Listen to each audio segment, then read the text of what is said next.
Pixel. Sigurna sam da ćeš poraziti mnoge neprijatelje svojim štapićima.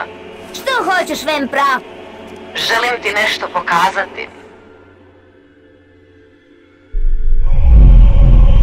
Jesi li znala da sva živa bića proizvode neku vrstu energije? Jesi li znala da se energija može sakupljati?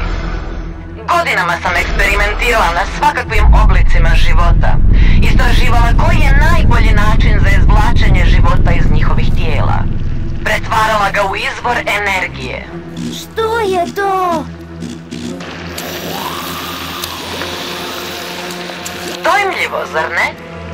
To je stvor kojeg sam ulovila u oblasti noćnih mora. Ako cijeniš svoj zdrav razum, ne bulji predugo u njega. A onda sam otkrila mrežu. Ne! Jedan stigbot proizvodi više energije nego tucet ćelija goriva i pruža dovoljno energije za održavanje male elektrane. U kombinaciji s mojim reaktorima i tehnologijom, mreža mi daje svu energiju koju ću ikada trebati. Predivno, zar ne? Konstrukcija od 100% dura čelika, učvršćena oklopom od duranijuma, a pokrećuje elektropogon i kristalni krug. Dizajnirano s jednom svrhom. Kojom svrhom? Daj da ti pokažem.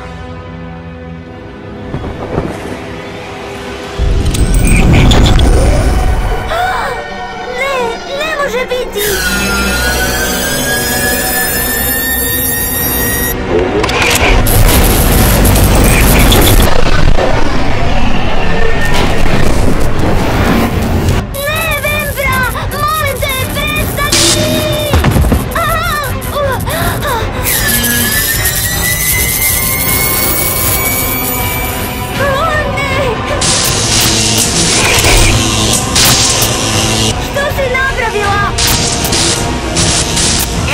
Zabavljati, Pixel.